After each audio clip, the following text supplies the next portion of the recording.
La cytokine elle-même, l'IL-2, c'est en fait une glycoprotéine, on va voir, qui fait 14 à 17 kilodaltons, c'est assez petit, et qui contient 4 hélices alpha. On va la voir sans doute apparaître. Ça, c'était pour vous rappeler tout simplement que ça se passait, mais je vous l'ai dit, ça se passait dans la synapse, la rencontre de cette cytokine avec son récepteur. Et voilà, on voit apparaître cette fois-ci la cytokine. Et je vous avais dit qu'il y avait dedans 4 hélices alpha. Et ça va interagir, c'est en rouge, la cytokine. Et ça va interagir en fait avec le récepteur que vous avez ici en jaune, en vert et en bleu. C'est le même récepteur puisqu'il y a dans ce récepteur en fait plusieurs chaînes en fait. Chaîne alpha, chaîne bêta, chaîne gamma. Donc le récepteur fait de 3 chaînes qui sont associées de façon non covalente. Les 3 chaînes, c'est IL2R alpha, IL2R bêta, IL2R gamma. Donc le voilà. Donc vous avez une idée de la façon dont se passe l'interaction de cette interleukine avec son récepteur. Alors, ce récepteur, il a une expression qui est augmentée, en particulier lorsque les cellules T auxiliaires, qui sont au départ des cellules naïves, lorsqu'elles sont activées, il y a une augmentation de l'expression de ce récepteur. Donc ça veut dire que la boucle autocrine que vous avez vue tout à l'heure, à partir du moment où le lymphocyte T est activé, il produit de l'IL-2, il augmente également la production du récepteur, donc la boucle va s'accélérer. Et lorsque vous voulez voir d'ailleurs si un lymphocyte T est plutôt un lymphocyte naïf ou un lymphocyte qui est activé, on regarde en fait l'expression du récepteur IL-2. Alors, le récepteur, il est de type ici, avec une chaîne gamma commune, donc alpha, bêta, gamma. C'est aussi le même type que le récepteur à l'IL15 ou à l'IL4, mais aussi IL7, 9, etc. Encore une fois, c'est une non-question. Hein. Tout ce qui... Par contre, ce qui est important, c'est l'activité biologique.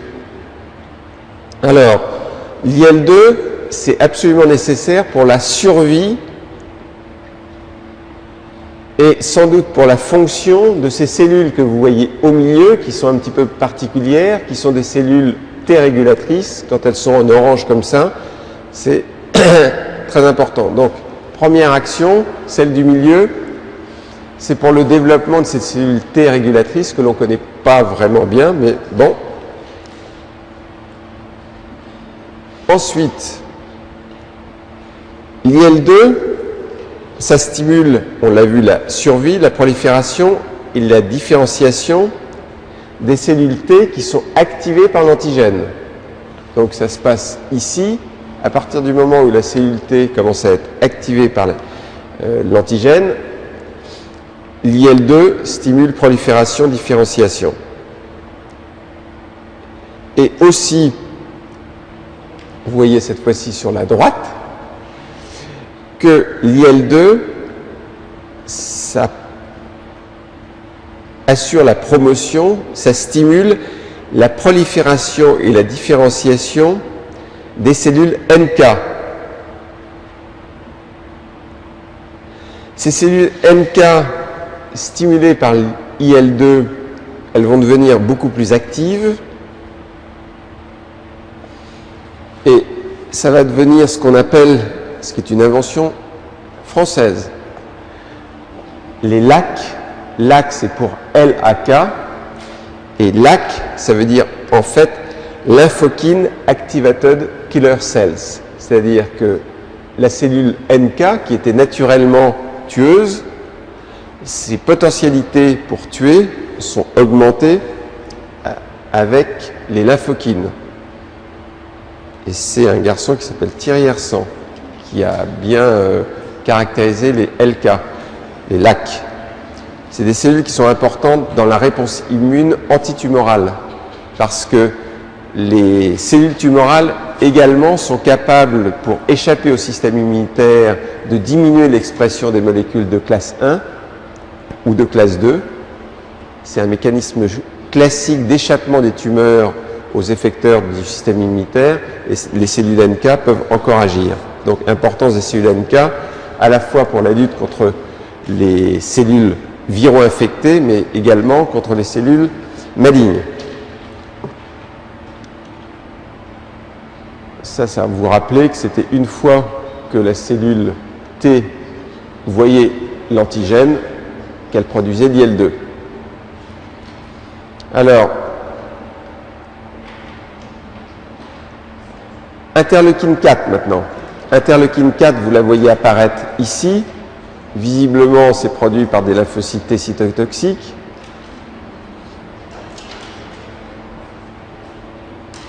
Toujours, il faut avoir une bonne vue aussi, parce que la couleur du lymphocyte T cytotoxique que vous voyez ici, elle est un tout petit peu particulière. C'était pour signifier que c'est cette fois-ci une sous-population. On a beaucoup parlé pour l'instant des sous-populations TH1. On n'a pas parlé des sous-populations TH2. Mais l'IL4, c'est une cytokine qui est très importante. On le verra pour la production d'anticorps particuliers qui sont les IgE. Et c'est également une cytokine qui est importante pour le développement des cellules T H2. Alors vous apercevez que c'est important pour le développement des cellules T H2, mais que les cellules T H2, c'est également elles qui produisent de l'IL4. Donc voilà, production d'IL4, et cette IL4 va être importante, on le verra tout à l'heure, pour produire des IgE et pour également le développement des T auxiliaires 2.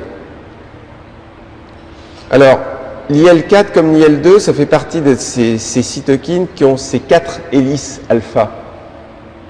D'accord ?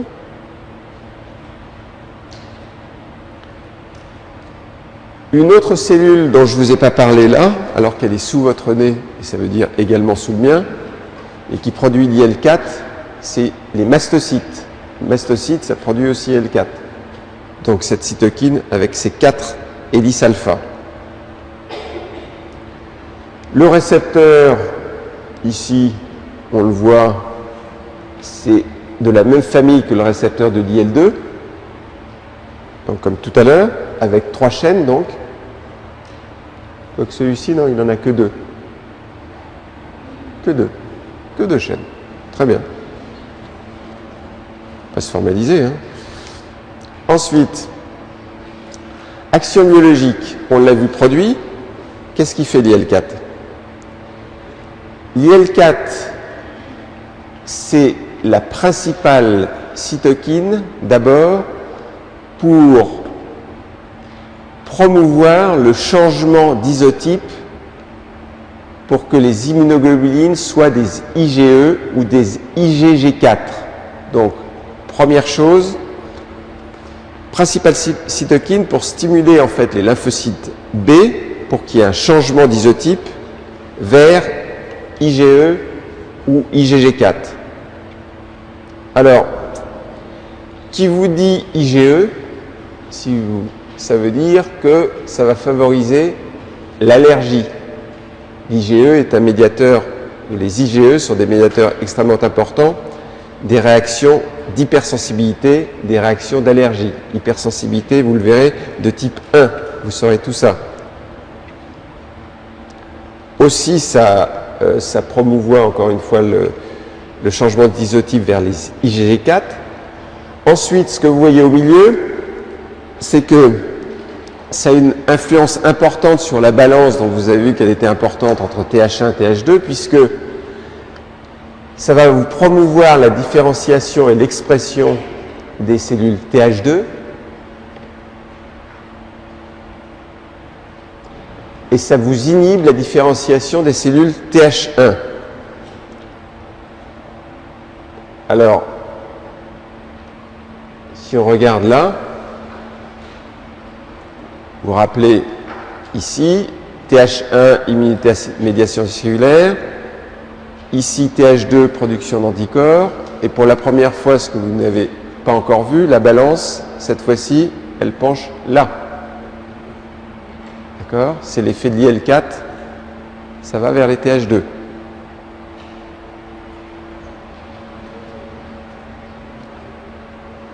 Autre action aussi de l'IL4, c'est qu'avec une autre cytokine qui est l'IL13, ça active en fait les macrophages qui vont lyser en fait les microbes intracellulaires qui sont ici. Mais c'est une voie, c'est quelque chose que vous connaissez bien. Pour l'instant, vous l'avez vu avec notamment l'action de l'interféron gamma qui stimulait l'action des macrophages. Là, c'est une autre voie d'activation des macrophages, l'IL4. Et c'est distinct de la voie qui est utilisée en fait par l'interféron. IL4, IL5. Ah, ça fait du bien quand ça s'arrête. Il fait chaud. Alors, IL5, à quoi ça sert? L'IL5, c'est un activateur des éosinophiles. Et ça vous sert de lien entre l'activation des T et en fait l'inflammation qui va être induite cette fois-ci, non pas comme on l'a vu jusqu'à présent par les neutrophiles, qui étaient ces cellules qui étaient noires, cette fois-ci c'est une inflammation qui est induite par les éosinophiles. Alors, comme tout à l'heure, l'IL5, c'est en fait un polypeptide qui contient toujours ces 4 hélices. IL5, c'est typique et c'est produit par les lymphocytes TH2. Donc plus de secret pour vous. Donc ici, IL5, TH2, mastocyte aussi, comme tout à l'heure. TH2, mastocyte, on retrouve. Et qu'est-ce que ça va faire? Le récepteur, on l'a ici, il fait partie d'une famille différente de IL2 et IL4. Hein. On le voit. Et l'activité biologique, la production, vous le savez, vous avez vu le récepteur. Donc, l'action importante, c'est que ça active les éosinophiles. Alors, on va voir un autre schéma. Maintenant, vous savez que l'action importante, c'est l'activation des éosinophiles. Ça va stimuler non seulement leur croissance, mais également leur différenciation. Mais maintenant, on va intégrer ce schéma-là dans un autre schéma. Vous voyez ici, en fait, Hellman, c'est un vert. Sur les éosinophiles, il y a des récepteurs. Ça, on le fera quand on fera l'étude de la réponse immune contre les parasites. Vous le reverrez, ce schéma-là. Donc, l'éosinophile, il a des récepteurs pour le fragment FC des IgG et des IgA qui reconnaissent le vert. Vous avez ici l'éosinophiles. Vous avez en haut, en fait, les cellules T auxiliaires 2 pour lesquelles une cellule B, ça pourrait être un macrophage, a présenté également un antigène qui est plutôt un antigène parasitaire, puisque là, on est dans le cas a priori, puisqu'il y a un vert ici d'une infection parasitaire. Et qu'est-ce que vous voyez apparaître? C'est l'IL5 qui vous active les éosinophiles qui vont relarguer un certain nombre de médiateurs qui vont être responsables d'une inflammation. Donc, l'éosinophile qui a reconnu helminthe, il relargue, il active des éosinophiles, médiateurs de l'inflammation.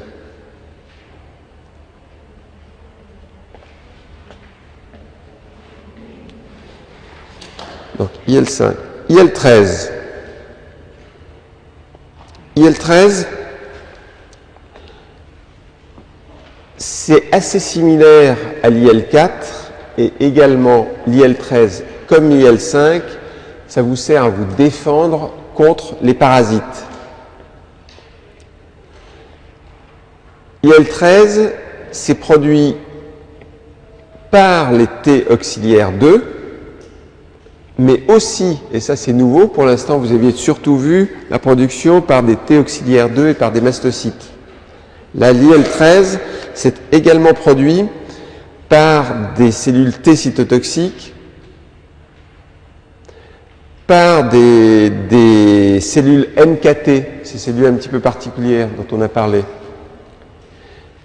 mais également par des basophiles et par des éosinophiles. Donc beaucoup de cellules qui produisent cette cytokine.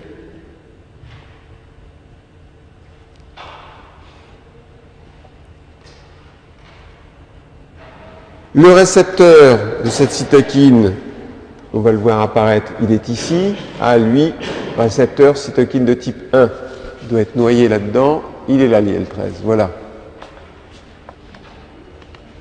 Récepteur de type 1.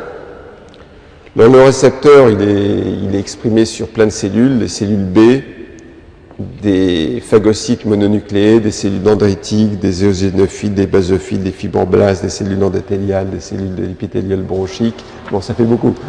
Vous avez tout noté? Bien. Alors, je peux redire tout de même, parce que les récepteurs, cellules B, phagocytes mononucléés, cellules dendritiques, éosinophiles, basophiles, fibroblastes, endothélial basal, épithélium bronchique. Là, je marque NQ, c'est-à-dire ce n'est pas une question. On ne va pas vous demander sur quelles cellules sont exprimés le récepteur à l'IL13. Par contre, on peut vous demander à quoi sert l'IL13. En fait, l'IL13, ça agit avec l'IL4 et ça vous produit des effets biologiques qui sont associés avec les réactions allergiques inflammatoires. On va retrouver aussi forcément l'IL5. Alors, vous aviez l'IL4 et l'IL13 qui agissent de concert, et l'IL4 et l'IL13 s'agissent de concert pour produire en particulier des IgE. Donc ça c'est IL4, IL13, et si vous vous souvenez, est-ce qu'on va les voir apparaître? Non, on ne va pas le voir apparaître. Il y aurait eu de l'autre côté IL5 qui était également produit. Donc ici, IL4, IL13, ça agit de concert, en fait, essentiellement pour produire des IgE. Ce qui va vous donner, on va le voir si on laisse agir. Oui, voilà, ça va tout seul. C'est-à-dire que, qu'est-ce que ça fait les IgE? Ça fait une dégranulation, ça vous le verrez au moment de l'allergie, une dégranulation des mastocytes et le relargage d'un certain nombre de médiateurs de l'inflammation. Donc, vous avez d'un côté IL4, IL13 qui vont vous faire un relargage des médiateurs de l'inflammation à partir des mastocytes, et on venait de voir juste avant IL5 qui faisait à peu près la même chose mais à partir des éosinophiles. Si vous vous souvenez, hop, on revient en arrière. Hop. IL5, c'est toujours les TH2 qui sont au départ. Et là, IL13 qui est avec IL4. Voilà. Autre action de l'IL13, ça vous promeut, et ça c'est bien embêtant, la fibrose. En particulier, la fibrose qui fait partie, en fait, au départ d'un processus de réparation après des phases inflammatoires. Donc pour réparer, vous avez tendance à faire une fibrose tissulaire, mais la fibrose, ce n'est pas une bonne chose. Quand vous avez par exemple une fibrose hépatique, ça peut évoluer vers la cirrhose et ensuite vers le cancer du foie. Donc la fibrose, c'est théoriquement fait pour réparer, mais ultimement, c'est pas bien. Alors ça stimule aussi la production de mucus par les cellules épithéliales du poumon. On va s'arrêter là, ça fait déjà beaucoup de choses sur l'IL13. Ah, il arrive, l'interféron gamma. L'interféron gamma, vous le savez déjà, c'est la principale cytokine qui active les macrophages. Et c'est une des cytokines dont vous savez déjà qu'elle est importante pour l'immunité innée, mais aussi pour l'immunité à médiation cellulaire contre des microbes intracellulaires. Donc immunité innée, mais aussi contre immunité cellulaire, contre des microbes intracellulaires. Alors, qu'est-ce que c'est? C'est une protéine qui est homodimérique et qui est produite, vous l'avez déjà vu, par les cellules NK, par les cellules TH1 et par les cellules T CD8+. Tiens, il y a une question là. Je vois la lettre Q sur mes notes. Donc, quelles sont en fait les cellules qui produisent l'interféron gamma?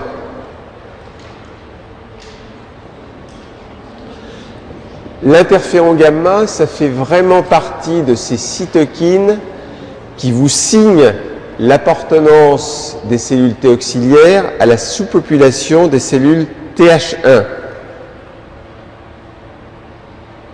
Alors, voilà les cellules qui produisent l'interféron gamma.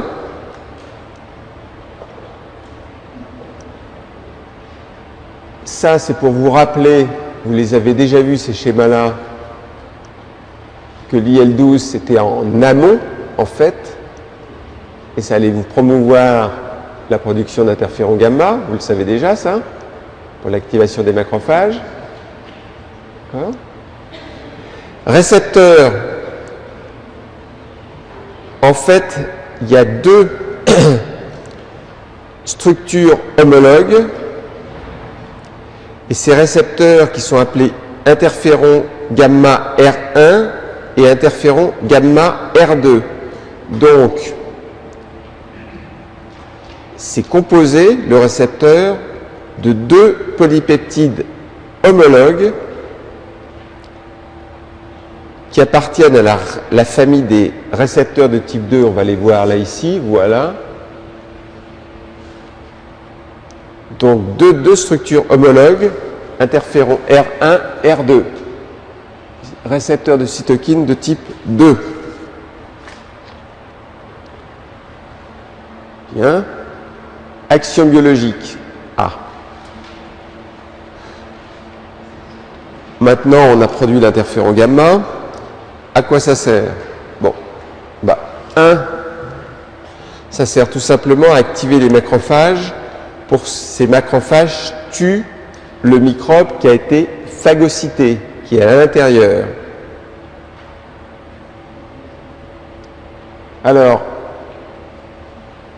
activation du macrophage et augmentation de l'activité microbicide du macrophage, c'est ce que vous avez à gauche.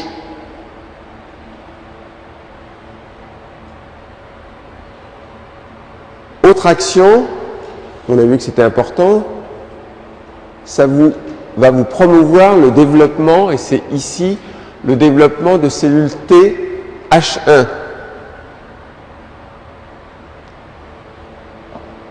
Autre action,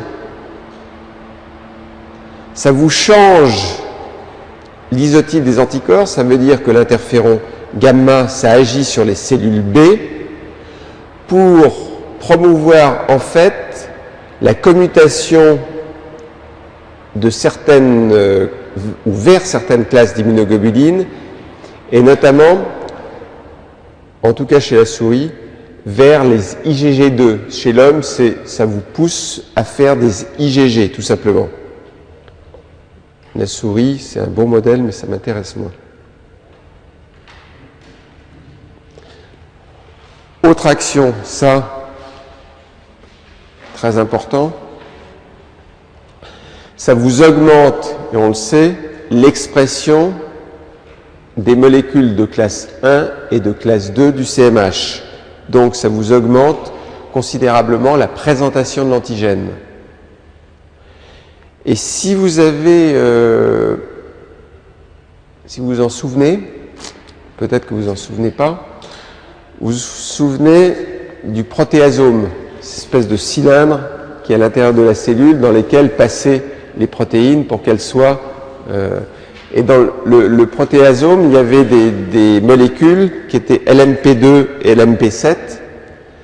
Et je vous avais dit, mais j'étais passé peut-être rapidement, je vous avais dit que l'interféron, ça augmentait l'expression de ces molécules du protéasome, LMP7, LMP2. Ça augmente, alors ça augmente aussi l'expression des molécules TAP1, TAP2. Vous savez, les petites molécules qui servaient à faire rentrer le peptide à l'intérieur du réticulum endoplasmique. Il y avait ces petits mouvements là qui étaient bizarres pour faire rentrer. Bon. Ce qui veut dire que l'interféron gamma, c'est extrêmement important pour augmenter la présentation de l'antigène. Pas seulement en augmentant l'expression des molécules de classe 1 ou de classe 2, les nids à peptides qui sont à la surface des cellules présentatrices, mais également pour promouvoir en fait l'apprêtage des protéines en peptides qui vont être présentées par les molécules de classe 1 ou de classe 2.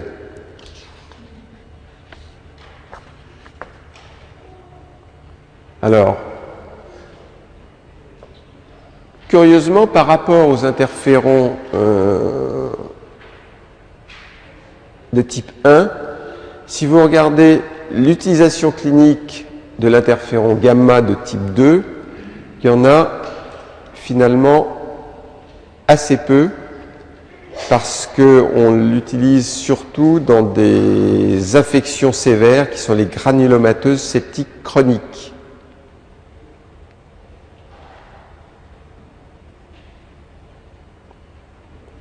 Un petit détail que je ne vous avais pas dit, les leucémies, je vous avais dit, c'est des leucémies un peu particulières que l'on traite ici. C'est des leucémies qui ont un nom curieux, c'est des leucémies à cellules chevelues. Hair-cell leukemia. Ça, c'était. Alors, ce qu'il y a d'intéressant ici, je pense que j'ai à peu près le temps. Ce qu'il y a d'intéressant ici, c'est de savoir que l'utilisation de l'interféron, ou tout du moins ceux de type 1, avait été trouvé avant que l'on connaisse la maladie qui allait servir, qui allait être traitée par l'interféron. Je parlais de l'hépatite C. On a connu les interférons de type 1 avant que l'on connaisse la maladie qui allait être traitée par l'interféron de type 1. Au passage, on a pensé que les interférons, au départ, ça serait le traitement miracle des cancers. En fait, vous voyez que la seule utilité, c'est pour cette leucémie très particulière. Sans ça, les interférons sont extrêmement utiles, mais sont utilisés absolument ou très peu, tout du moins en cancérologie. Ça, c'est des petits retours sur les interférons de type 1 et de type 2. De toute façon, on fera un retour quand on traitera notamment la sclérose en plaques. TGF-bêta. Alors TGF-bêta, c'est en fait une cytokine qui est importante pour inhiber la prolifération et l'activation des lymphocytes et plus généralement des leucocytes.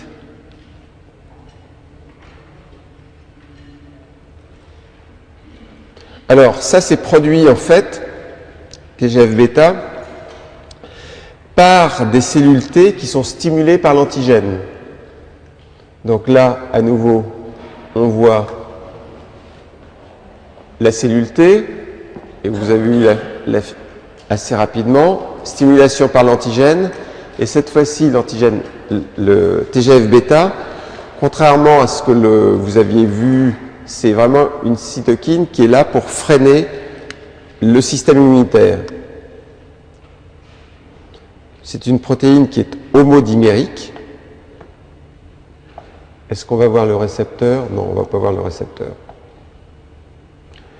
Donc, ça inhibe non seulement en fait la prolifération des cellules T, ça inhibe l'activation des macrophages, ça va agir aussi sur les neutrophiles, ça va agir sur les cellules endothéliales.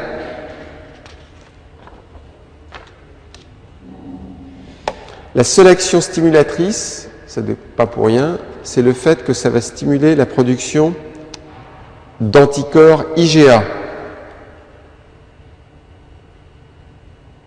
Et comme c'est plutôt une cytokine qui agit en fin de réponse immunitaire, en fait, ça va réguler la réparation tissulaire après, en fait, une inflammation générale ou locale.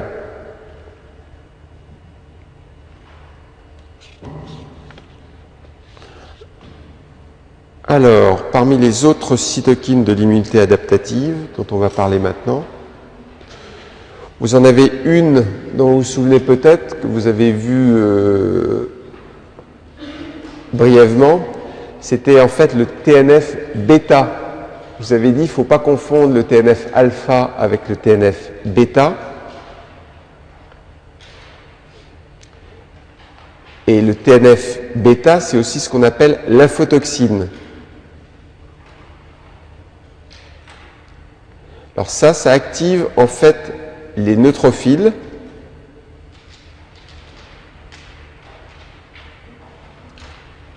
Ça active aussi les cellules endothéliales.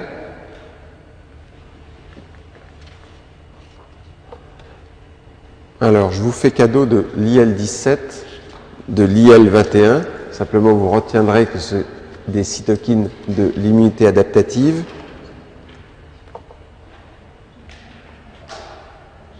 Alors, le rôle des cytokines produites par les cellules T dans la réponse adaptative.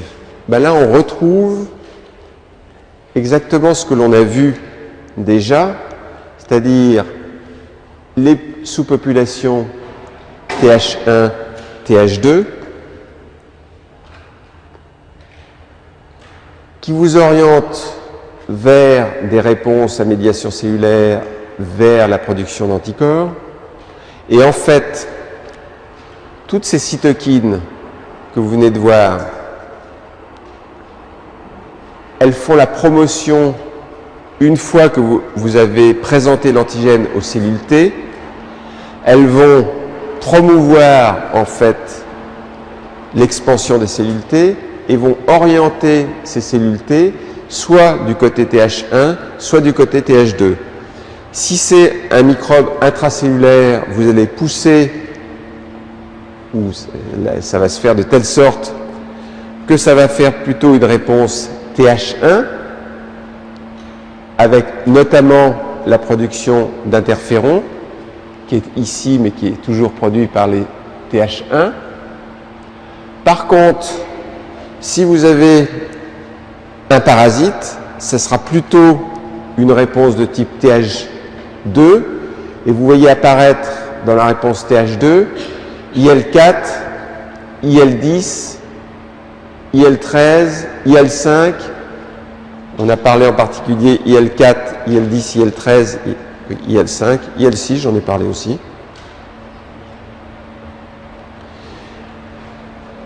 Et la dernière chose qui est importante, on va y passer que 2 minutes, mais c'est pas pour ça que c'est pas important, c'est que à côté des cytokines de l'immunité innée, à côté des cytokines de l'immunité adaptative, les cytokines sont également extrêmement importantes. Ah oui, j'avais une petite animation là. Bon, on va jouer un petit peu. Voilà. Là, on va voir ce qui se passe. Est-ce que ça marche aussi? Ah. Ben non. Donc il faut que j'utilise mon ordinateur. Je suis désolé, il n'y aura pas d'animation. Peut-être que vous pourrez la récupérer. En fait, ce que l'on voyait, c'est qu'après présentation... Oh, je suis triste. Parce que j'aime bien les petites animations. C'est sûr que ça ne marche pas, ça?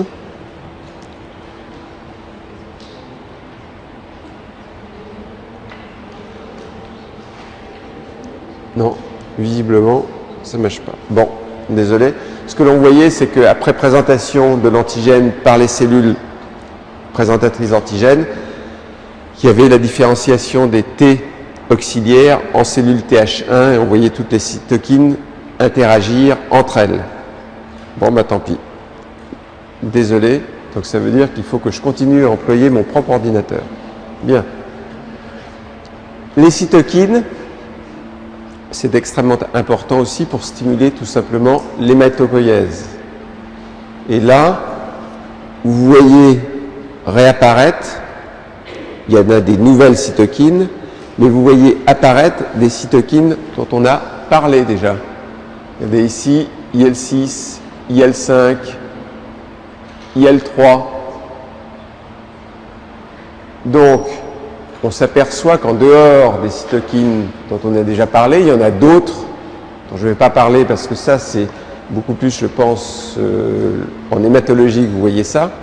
Mais simplement pour vous rappeler que les cytokines, ces messages qui sont utilisés par les cellules pour se parler entre elles, c'est également important dans tout simplement l'hématopoïèse.